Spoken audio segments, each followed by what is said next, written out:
Check Game Podcast. New episode of Check Game. Episode of Check Game Podcast. So welcome back to Check Game. All right, so welcome back to Check Game Podcast. All right, welcome back to Check Game. Welcome back to Check Game. Yo, welcome back to Check Game. Welcome back to Check Game. Hey, yo, welcome back to Check Game, man. I'm here with your boy, Alvin Williams. Got an opportunity to share a game. You know, it's called Check Game. Welcome back to Check Game, yo. I'm here with your boy, Alvin Williams. I'm here with your boy Fast. What's up, cuz?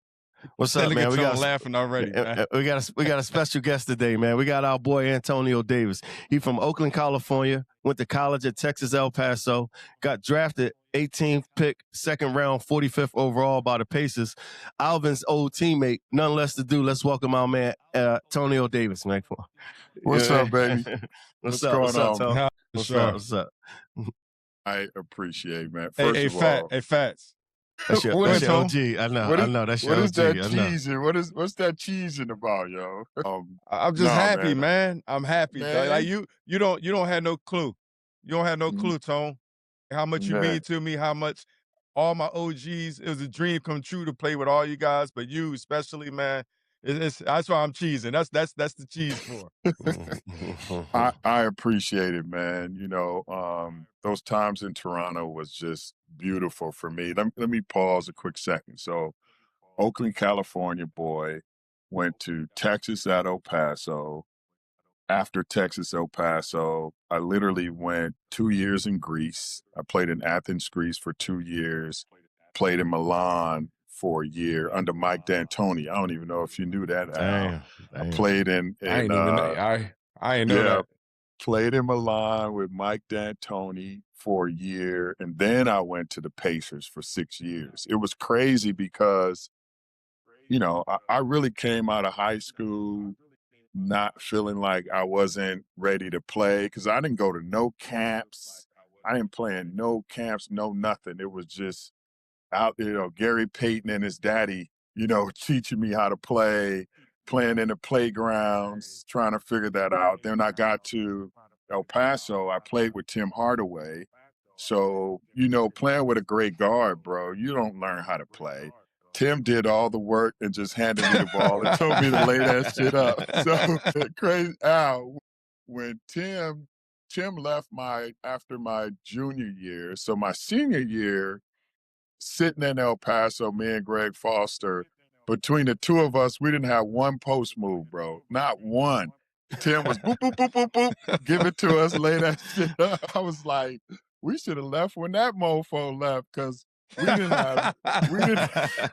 have. So anyway, I came out and I'm like, man, I'm not going to the league with no post move, no counter, no nothing. I'm going to take my ass over the seas, play a couple of years, figure this thing out. And then I came back and I felt like, okay, I'm ready to play. I got a post move and a counter so I can at least be ready to play some ball. So that was it. I wanted to say that. It was crazy. No, because Tim Hardaway in that UTEP two-step, that was mean and vicious, man. What was it like when y'all was seeing him pull that out? Man, listen, so Don Haskins, my coach, told me that if I teach you how to play defense, you can play basketball as long as you want to. So there were times where he would have Tim come off a screen and just come full head of steam at you, and you like, what the fuck I'm supposed to do with that, right? Like I'm not gonna stay in front of this motherfucker. So it got to the point where he would have us guarding Tim Hardaway full court, like Tim would blow by us, we'd fall down and shit, get back up and get in front of him, right? So by the time I got to the league, shit, I can stay in front of anybody for a couple of dribbles, you know what I'm saying? At least keep him in front of me and let the guard get back and come back. But yeah, Tim was a nightmare, man. He was a great teammate. He got you involved. He was very vocal, you know, like he is now. He's just big ass asshole with a big head. Excuse my language. He's a big head motherfucker. But I love him. He's here in Chicago with me, and I love him to death, man. Heck of a player. One of the best to ever do it, man. One of the best to ever do it. What you got, Fats? Hey, Tone, so you and Al good peoples, man, out in Toronto. You had some big games in Orlando. I mean, in Indiana. Me and Al wanted to talk about you and Indiana. Did you play with your brother in Indiana? Yeah, man. They called Dale my brother. It was crazy. As soon as I got to the Pacers, this motherfucker, man, we would go at each other like we hated each other in practice. People didn't know how bad practice was because outside of them lines, me and him we were thick as thieves. Like you wouldn't see him without seeing me. I mean, we was out way too much. We done playing now. I can tell the truth, man. We was doing way too much in Indy. hey, give me a story, man. What you do? Because it ain't much to do in Indy, but I'm sure y'all figured it out. Yo, I'm gonna just say this. Dale loved having house parties, right? So epic, bro. Like, I don't even understand how we woke up the next morning kind of parties, right? Wow. But people was like, oh, it ain't nothing to do in Indy. I'm like, man, it's a lot to do in Indy. You just Figured gotta it know out. who to do it with. Right. You with Dale Davis and Rick and Reggie and Vern, all them guys, man, they had Indy on lockdown. So when I came in, it was just on. But the crazy part about that team, Al, and I don't know if even we had this at Toronto, and we tried to, like, just always hang out. Like, we had to know each other more than just being teammates. We had to know each other in a place where, like, I'm willing to, and shit, man, me and you, Al, bumped heads that one time, and I wanted to beat your ass so bad, but I just couldn't bring it. I couldn't bring myself to do it. But you were right. You were I will right. say this though. I will say this, Tone. Thank you. Because hey Fats, when Tone stood up, so the story is, not to cut you off, but you know I love telling stories. So we playing the Sixers. So Tone and Vince was hurt, and Tone came back. So we playing the Sixers. I think Tone's first game. So Tone has always been my anchor. Somebody blow by me, Tone come in blocking shots. So I'm guarding AI, and we already know what that problem is. So AI zinging and zanging, and I'm like, hey, man, Tone coming there. He making AI change the shot. He missing, but nobody got Tone back for the offensive rebound. So Tone, man, getting putbacks. So Tone coming first time out. Tone talk, hey, yo, man, F that, man. I'm not helping no more. Hold up, Tone. I need help. And then that game, it festered. And then that game, we came in the locker room. So I was like, yo, I got something to say.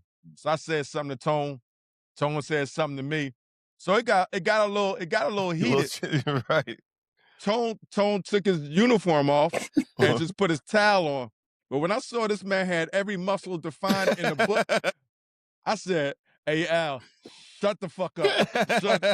Because Tone is about to mop you the hell up in this thing. I'll say this is the most mature, because I'm talking crazy. Yeah. And Tone just looked at me. Tone was like this. I'm going to let you live today, young fella. But I tell you this, Tone, you might not know. After that day, I prided myself on not turning the ball over. I think I forced about 12 to 20 passes to you, trying to apologize, and turning the ball out. Tone was about to fuck me up in there. I was like, oh my God. Thank you, Tone. Thank you. No, fast. What you have to understand is, me and Al, we were passionate about that, bro. Like, we wanted to win at all costs. And I knew what Al was trying to say. And it wasn't even about Al. It wasn't like, I'm not going to help Al, right? It was about like, yo, one man help, everybody got to help. We all got to rotate, right? Like, if you got a tough assignment, when I had a tough assignment, I knew Al was going to help. He was going to be digging. He was going to be doing whatever he could because he cared about me, right? So right. If me and Al had that, then everybody had to have that, or we were going to look crazy, right? So I'm helping Al. My man got 20, 10 offensive rebounds. Everybody looking at me like I'm crazy. After the game, reporters asked me, well, some bum ass Ty Hill had 20 and 10 on you. I'm like, get the fuck. Ain't nobody had no 20 and 10 on me. Get the hell out of here, right? Then we look up, fucking JYD barking and all that shit. I'm like, yo, bro, hell no. Hell no. That's what it was about. It was about that, right? Because we couldn't do it. We couldn't do it. All I know, when you took your shirt off and I saw all the muscles, I said, I said, no, I'm cool, man. Shut up. But you had backup in that locker room. You had You had Cam. Wasn't nobody. Oak Was it? wasn't there. He That wasn't? was the year they left. I ain't had no backup. Oh, that's probably why I was really gonna kill you. I was gonna beat the shit out you. Couldn't nobody stop me. Yeah, nobody could stop you in that locker room. Nobody in that No. No, but them was the best times, man. Them was the So best. in Indiana, you had some big playoff games, man. What was that like with you getting all the way to the finals, playing with Reggie Miller, and going against Michael Jordan, man?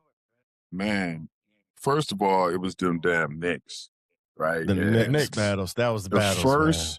so the very first time we played the Knicks, and I didn't know, and it wasn't just like a team thing. Like everybody in Indianapolis knew the two Knick games at home, right? And I didn't who cares, man? It's just another team to me.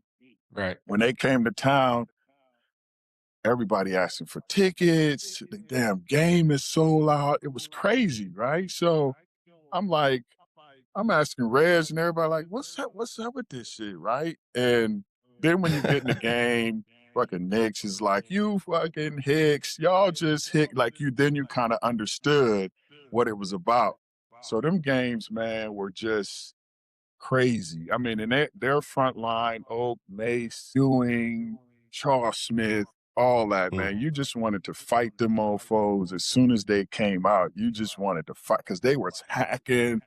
They didn't care. They was pushing you around, trying to bully you. I'm like, bro, I'm from Oakland. It's that game I live. Like, I want this. I want this smoke. Like, I want it, right? So, but yeah, then, playing the Bulls was I think different because not only were they good, when I say good, I mean at every position they had, all-star Hall of Fame type of guys, not just Jordan, right? To me, when they had like Bison Dele, who was Brian, whatever, they had Brian him. Williams. They had like, whether they had Horace or Tony Kukoc or like whoever, them guys could play, right? Like they were every position you thinking like, where's the weak link? Who can we help off of and stuff like that? And it was like nobody. Like you ain't help. I can't leave Dennis Rodman. You can't leave Scotty.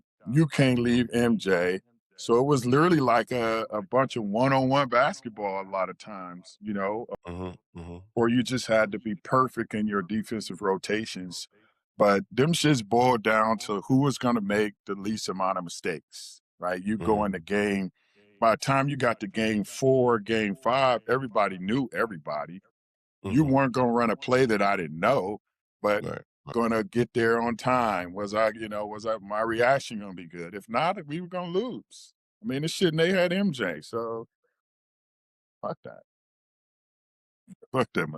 That motherfucker. How was it? How was it when you playing like the physicality, like you said, like with the Oakleys and Charles Smith and Ewing, and then you playing Horace Grant, like the game in itself back then, there's a lot of talk about physicality compared to what it is now. But all you dudes, man, it was just brutal, man. So how did you prepare for that off the season, during the season, before games, lifting weights? What was the regimen like to be able to perform at that level with that type of physicality? Now, when we played, especially that first year when we had Vince and Tracy, and we were talking to them about lifting weights, a lot of times, bro, it's not even about being super strong. It's about just the bang every night, right? You losing muscle mass all year. You just got to eat and take care of your body so that the way you show up that first month, come playoff time, you can play whatever minutes and still bang. But I just remember soon as I got to the Pacers, LaSalle Thompson was on that team. And LaSalle was a beast. When I say took care of his body, lift weights, was all that before practice, after practice. He was stretching, he was doing his thing. When I locked into him, it was a wrap. It like took everything to another level of which a lot of times, I was most of them guys were set, Patrick Ewing, Keem Olajuwon, Shaq, Alonzo Mourning, Dikembe, everybody was 7 foot or over 7 foot. So I'm giving up 3 inches, 35, 40 pounds. So it was just another level that I had to go to when it came to lifting weights. So before and after games, a lot of times I was lifting weights and I still felt like I wasn't strong enough, because when you Yeah. had Kevin Willis, Charles Oakley, you're playing, you just, Right. if you, I mean, excuse me, but they're just going to be pushing your ass down and knocking you around, Yeah. Along with my mentality, I just didn't care.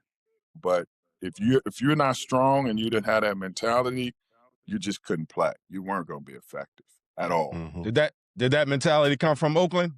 All you guys, that's a tough city, man. Hey, There's a Town lot of business. players out of there. Town business. Come on, town biz, Town baby. business, man. Town biz, baby. So Fats, Town business. so Fats, tell your little background on Oakland. You got your little stint out there in the Bay in No, Sacramento I mean- and Oakland. I was in the Bay for a while doing some things, man. And I got a boy out there who just he calls himself my twin. Shout out to Tyranny, man. He run Winky Dinks out there in Oakland. He the man, and he spent some time with me out there in Oakland and in Sacktown too. So I got some California ties. So when I found out you was from the Bay, I went to pop my collar. You know? man. Hey, Fats. Mhm. Tone got so mad at me one time, right? So rap music was always in the locker room here and there. So he had a Too Short CD, right? Mhm, I don't know if mhm. you remember this, Tone. So I'm playing around. We got our chairs in a locker and we roll around in the chairs. So I say, man, ain't nobody trying to hear this rap. So by mistake, that's another time Tone was about to fuck me up. I roll over the CD by mistake, dog, and crack the CD. It was too short, dog. Tone was about to kill me, dog. I said, my bad, Tone. My bad, dog. Ever since then, I've been blowing the whistle. You know what I mean? I've been blowing the whistle. My fault, Too Short. But Tone was ready to kill me over that CD, dog. Hey, Fast, he don't know that Too Short was tough, man. Yeah, man. Too Short was tough in Oakland. I can remember him selling them things out his trunk, man. You know what I mean?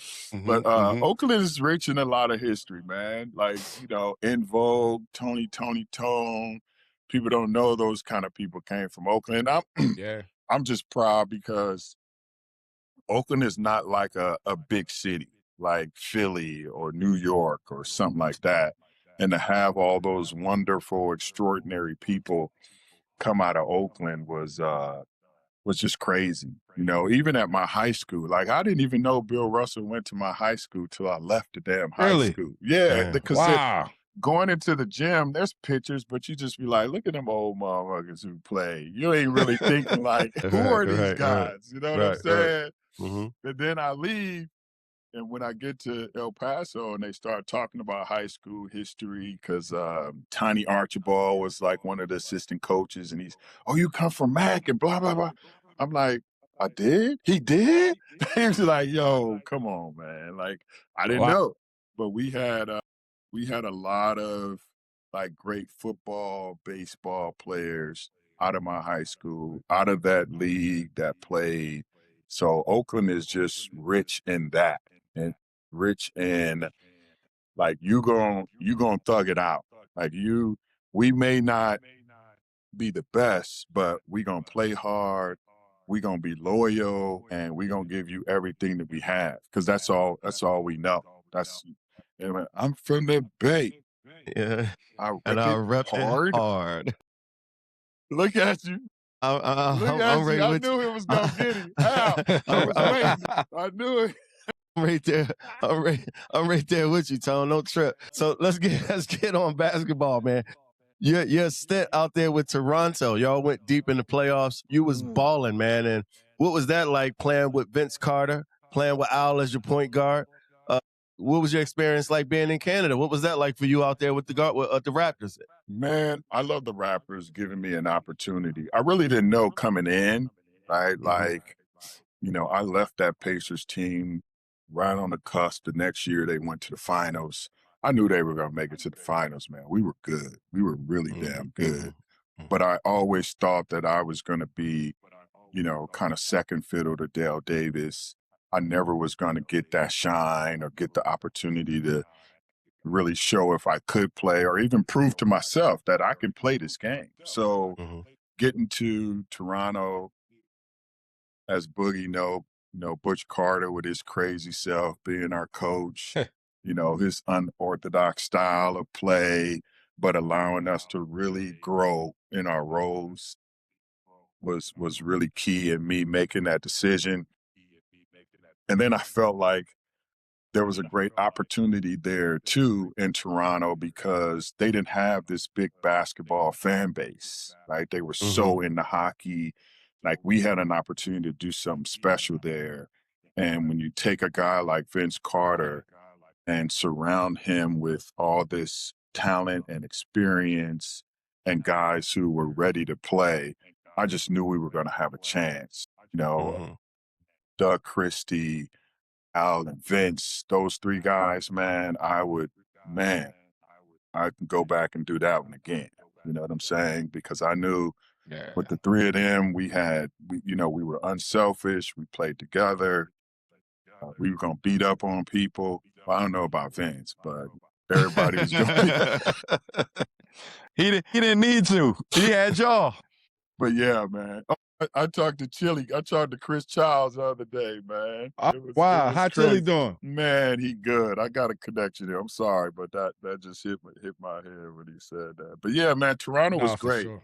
I love Toronto. I love what we were able to do there. I love that we were able to establish basketball being seen there and being fans really coming in. I think we took pride in that, right? Like we took pride in we want the fans to come out and support us because we deserve to be supported. We didn't come in there laying down. We thought we can win every game we played. And then Vince just got better and better and better. And me and Al got older and older and older. So we allowed him to be who he was. You made All-Star there though in Toronto, right? You made All-Star team and playing at Toronto. Oh yeah. You was really hitting. Your jump shot was cash, man. I was a big fan. You was doing your thing, man. What's that experience like now? You're an All-Star at being in Toronto. What was that like? Man, I really didn't believe that, I was at that level to play. At that time, we just had so many guys that were playing,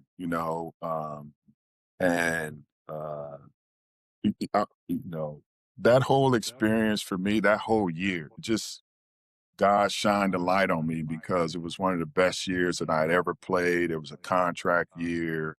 There was a lot going on in my personal life. Things were just crazy. And I really just put my head down and put everything I had into the game. And the game, it propelled me, man. And I always think all those guys, it wasn't just about Vince. Vince was obviously, a guy who could go out and drop numbers and have all the highlights. But, without guys like Al and Muggs and Dale Curry and Kevin Willis and all those different guys, man, we would have just been an average team. But I think because of who we were and where we came from and standing together with each other just made it. We really did. It was so unique, Tone. Again, I tell everybody, like especially with Vince and Tracy, those two superstars, they're on their way to be superstars. To have you guys in that locker room at that time, man, the veteran leadership and just on and off the court. It wasn't just the presence on the court because y'all showed us, all of us. But I always say those two because they ultimately became the superstars.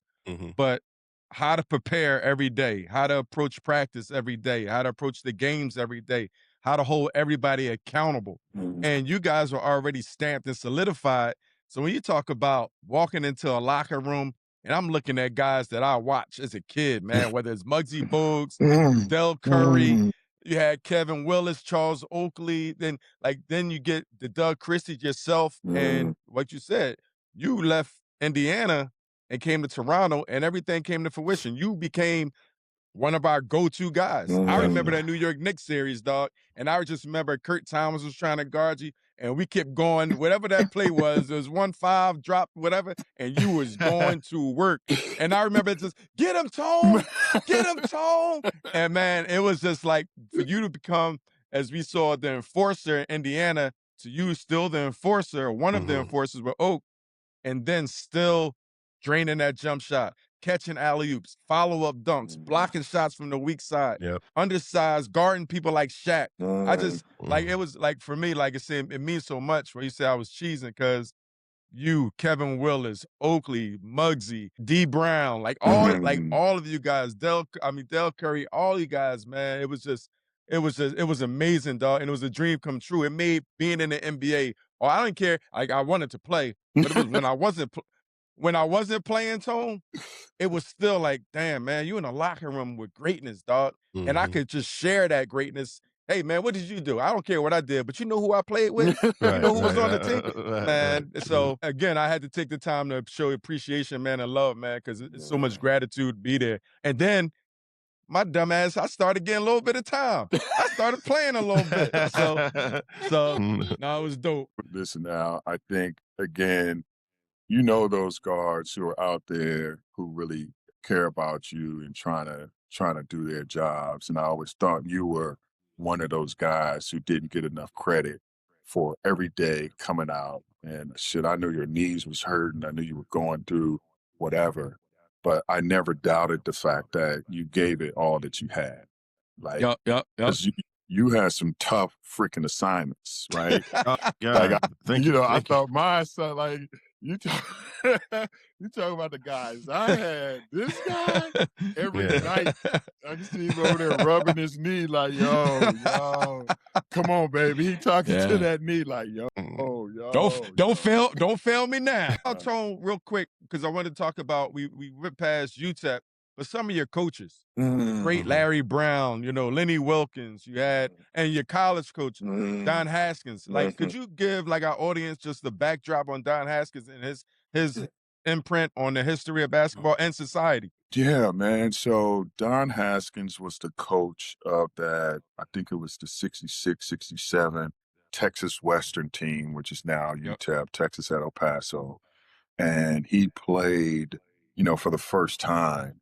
And if you saw that Glory Road movie, it was a pretty close depiction of where things were back then. But he started 5 black players, which was the first time in NCAA history that had happened at the college scene. I had many conversations with him about that.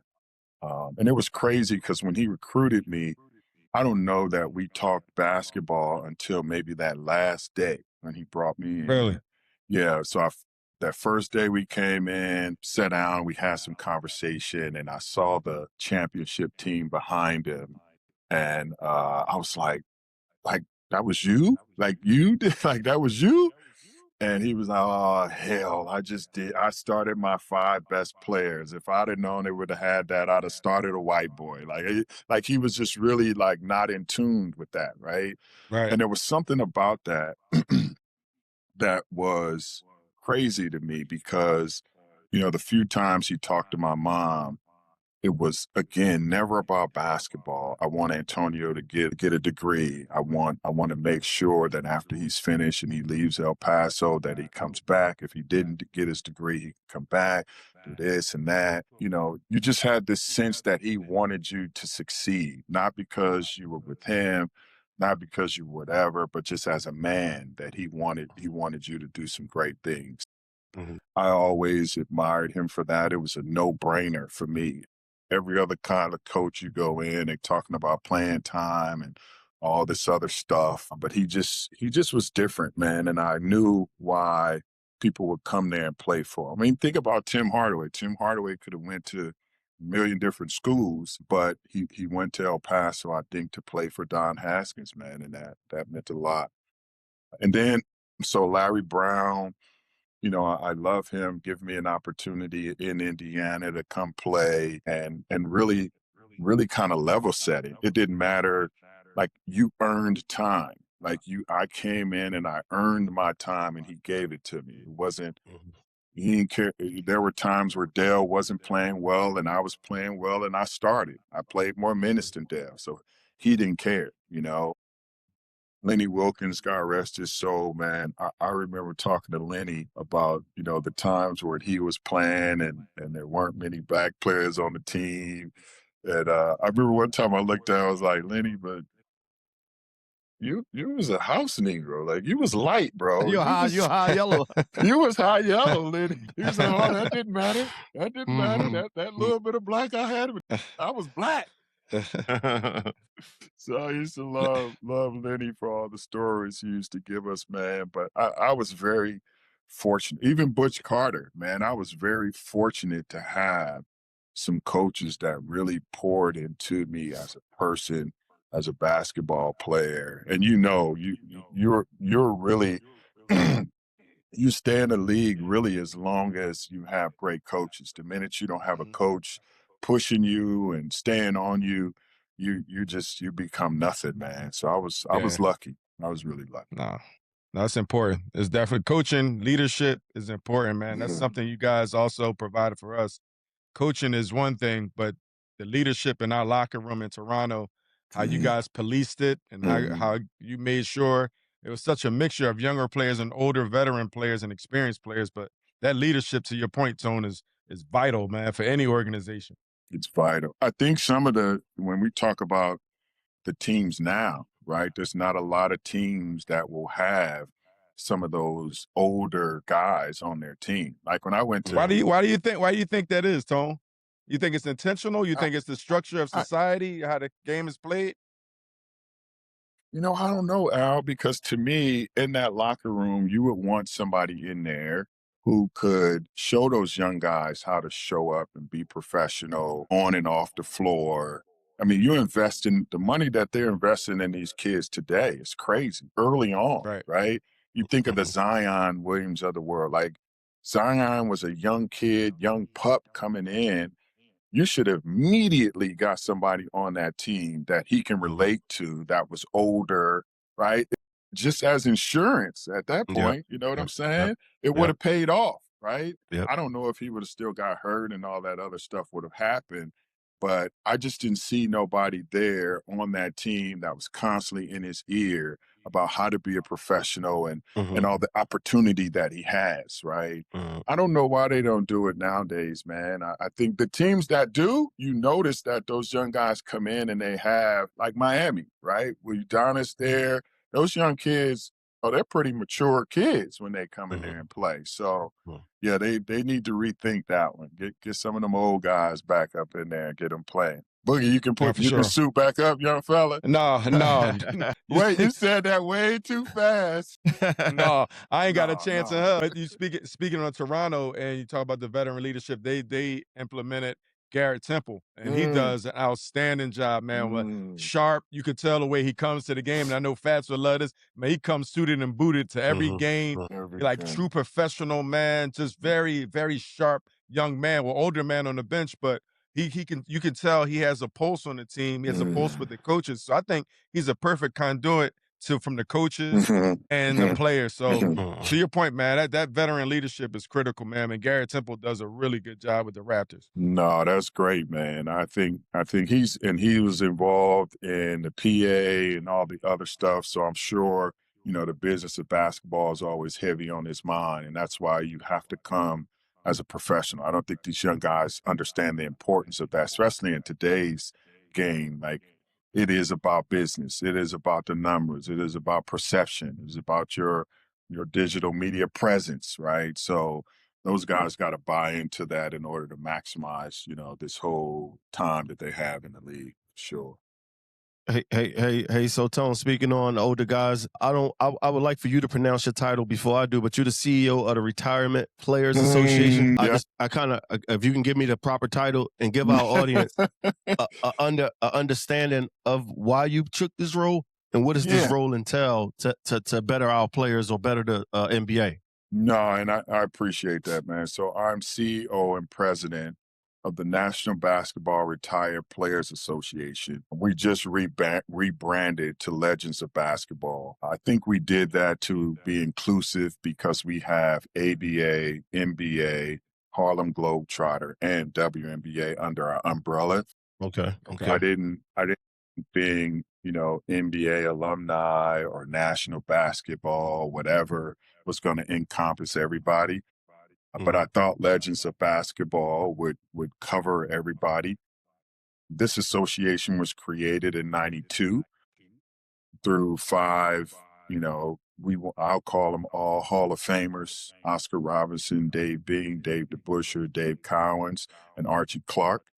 And the reason they created this association was just that, right? To make sure that we were taking care of each other through programming and just, whatever assistance that could be. To me, this was just a continuum of my work. Ever since I got out of the league, I've worked at the Players Association for numerous years. Then I went and worked for ESPN. Then I went back to the Players Association.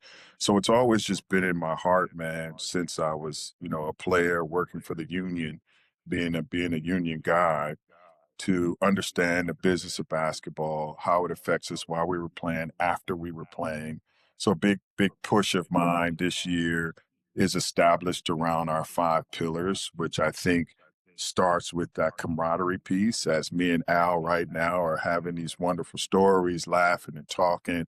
When we get together, man, there's a lot of healing that takes place. So I love when we're in spaces where we can just share those stories and laugh and talk and enjoy. And then the next place is just our health and wellness, right? Are we mentally, physically, emotionally, spiritually healthy? So we're putting programming around that, and reaching out to a lot of, I would say, introverts that used to play. They don't want to talk to nobody, but the minute you call them, they can have an hour conversation just about how life is and how they're doing. Then there's always that financial component. Not just financial literacy, but your relationship with money and what it does for you and how it does that. And then there's this family and community where we can plug people into community, whether that's, with each other or externally, and then helping your family. Like all those people that took care of you while you played, we want to make sure that we do things for them too. So that's generally what we do here. Our offices are headquartered in Chicago. We have 14 chapters across the U.S., anywhere from L.A. to New York. We just got Philly on board. Jermaine Jones is heading up our Philly chapter. We got Miami, Orlando, Cleveland, Chicago, Phoenix, and Minnesota just popped up. John Thompson is leading Minnesota. So Atlanta. So we got some good people in place. We got a lot of work to do, but I think we're doing some good work over here, man. I'm really excited about the opportunity. You and John Thomas used to battle too in practice. Man, that big man. He's strong as hell. He's still strong today. I saw him the other day. I'm like, yo, bro, back up off that. Like, that's my man. Shout out to John. I ain't wrestling with Joe. Hey, speaking of knocking people out, I'm gonna let you get right back to it fast. Because I see this guy, Brendan Haywood, tell his stories, dog. You Look at these guys, man. These guys is crazy. Come on, bro. Come on. You know Come what? on, man. I'm gonna leave it alone. Yeah. I'm gonna tag him, see if he ever catch up, and see if he want to tell that story when you was with the Knicks. Listen, you was man. with the, You chased that man around the court, Tone. You chased him No, around the man. court. Listen. And I had to. This was preseason, bro. Mind you. So I had Eddie Curry. I was in Chicago. I had Eddie Curry and Tyson Chandler, they were young pups. They were fresh out of high school. And we're playing the Wizards, running up and down. And I think, who was it? Somebody pushed Kurt Heinrich. Like literally, he was going up for a left. They pushed him. I was like, yo, bro, don't do that. So as I'm trying to stand there, break it up, I see, I felt this like little, I didn't know. I eat that. I eat those. But he tapped me, and the fact that he tapped me and backed up, that was the worst thing he could have done. He already was running when I turned around.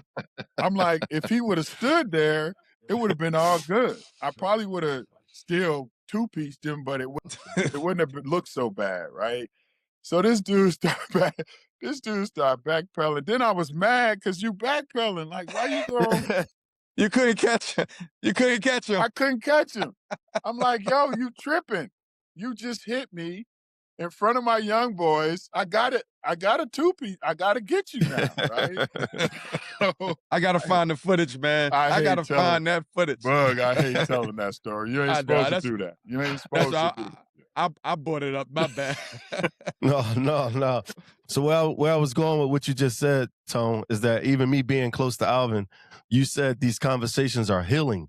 And it's cool to hear you say that, because even when I talk to Alvin, he's happy that he get to do this thing with his teammates and enjoy the moment and share these stories. So when you said this is healing process to the players, I thought that was interesting. And maybe even Alvin can speak on it, because he's a player just like you who get that emotion from the conversations of it feels good to interact with your teammate and have these conversations.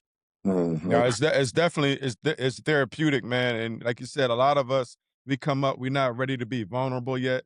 Whether it's the injury, whether it's finances, whether it's relationships, we go through so much, and it's not a lot of people. We was also just talking to Catino Mobley. It's also it's so much that we go through that the average person really they might want to help and be a listening ear, but they don't really have the understanding that we do. So the more I had the older players that could be vulnerable enough and share information, I'm like, man, let me open up a little bit and give back. So it is a tough process to transition from not playing. Although they tell you it's going to come to an end. When we used to have Dirk Minifield and then and was it Cliff Robinson? They would come in and they come and talk to us. But me personally, I'd be like, man, they not talking to me. No. And when it happened, and I wasn't ready for it. It was just one of the most trying and difficult times in my life, relationship wise. I just had a daughter. Me and my wife was at odds, and I was hurt. I was starting to get back in the league, trying to figure out the next. It was so many things, and the approach day to day, man. You can fall off the rails pretty easy. So I commend you what you're doing, man. There's no better leader, because I watch you be a team rep. I watch you representing a union and always been a leader off the floor. And I always admired that, because the things that you were passionate about, I really didn't care about. I just wanted to go play.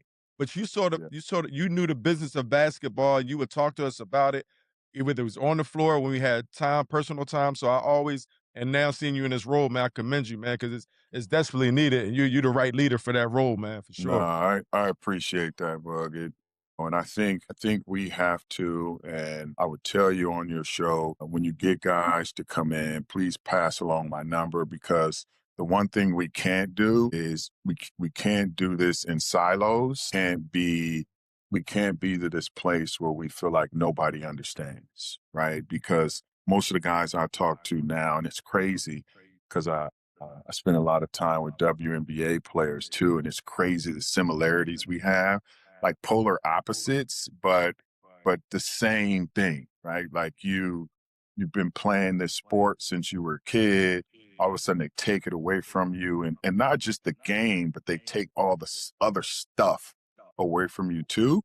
And it is a huge adjustment, and not just for you, but for everybody. Like, I didn't realize, my ex-wife, all the stuff that she was going through, that stuff came out in therapy. And I was like, bro, I just didn't know. Like, you didn't tell me. I had no idea that you were kind of going through your transition too, right?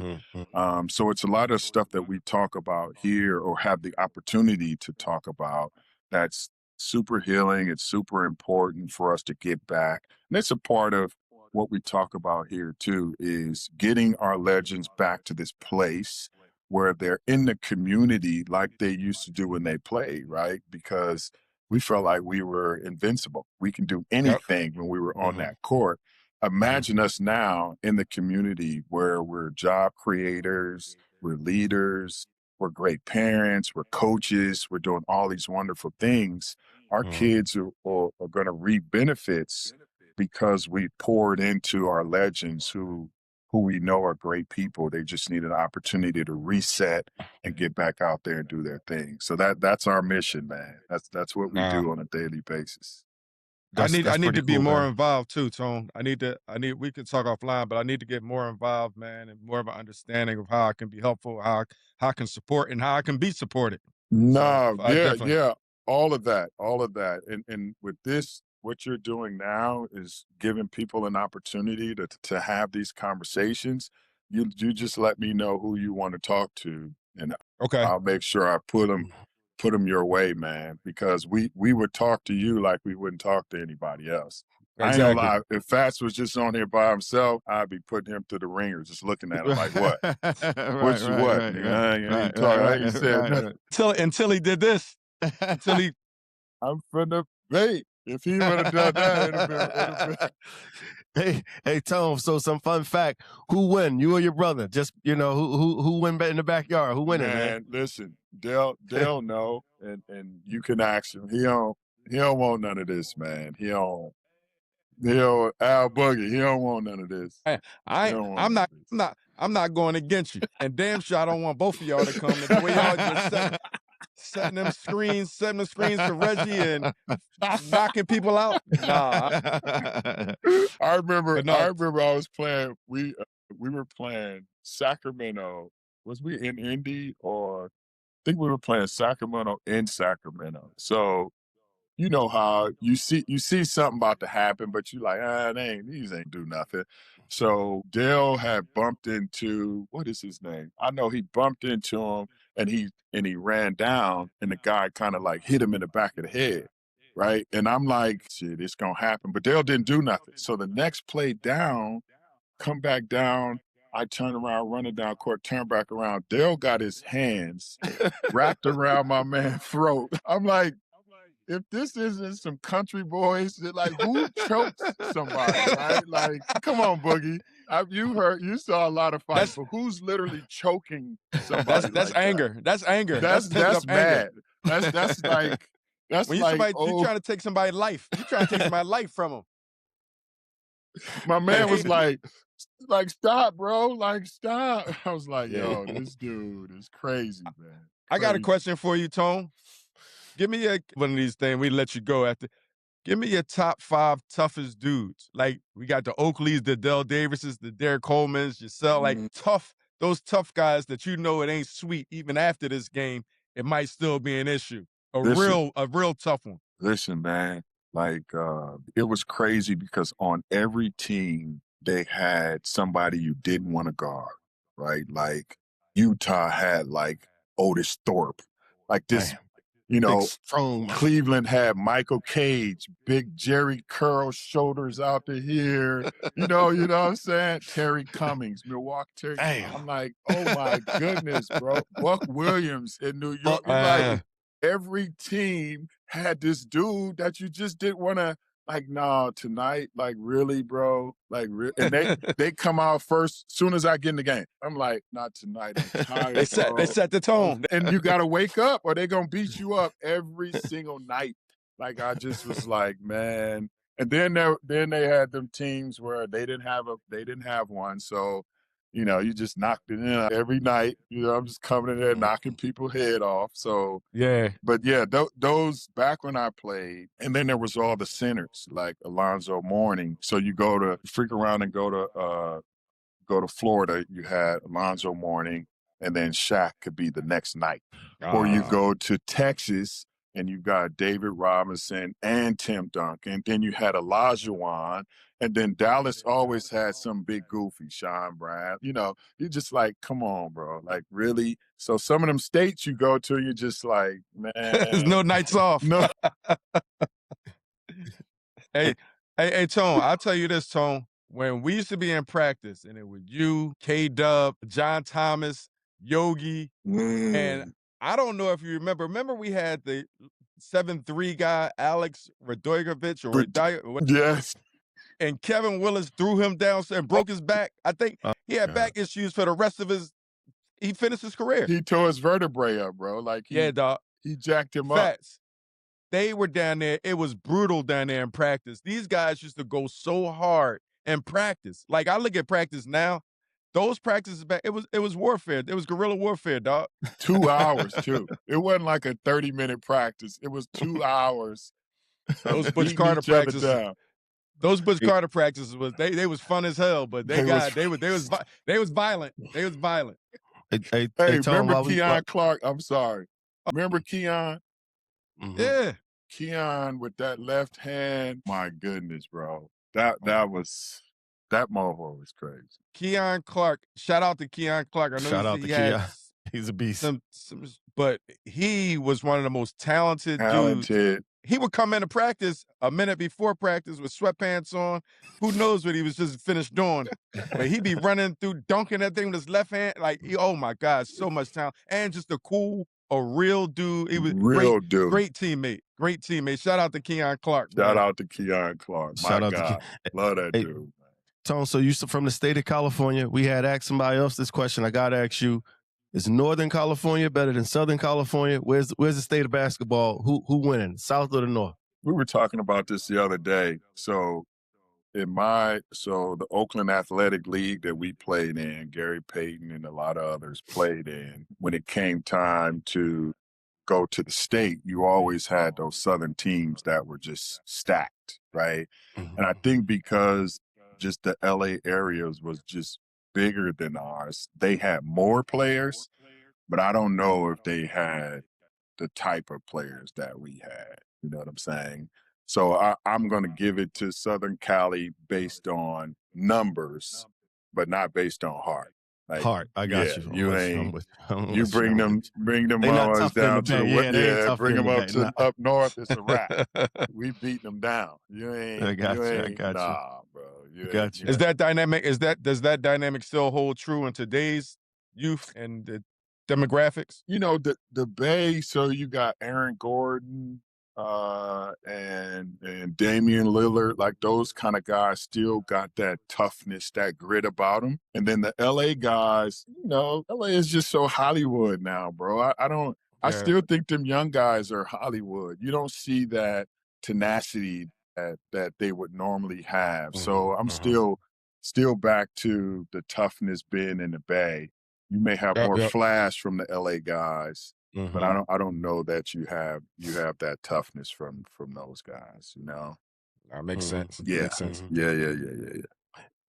Well, Tom, we ain't gonna hold you up. This is beautiful, man. Anything you want to share before? I mean, we don't want to hold you too much long, but anything you want to share, any story, any shout outs you want to give before we let you go, and we definitely appreciate you getting on here with us. No, man, I appreciate it, and more than anything, and I know that Al kind of experiences this too, but it just brings joy to my heart having this opportunity, right? Because I get calls now.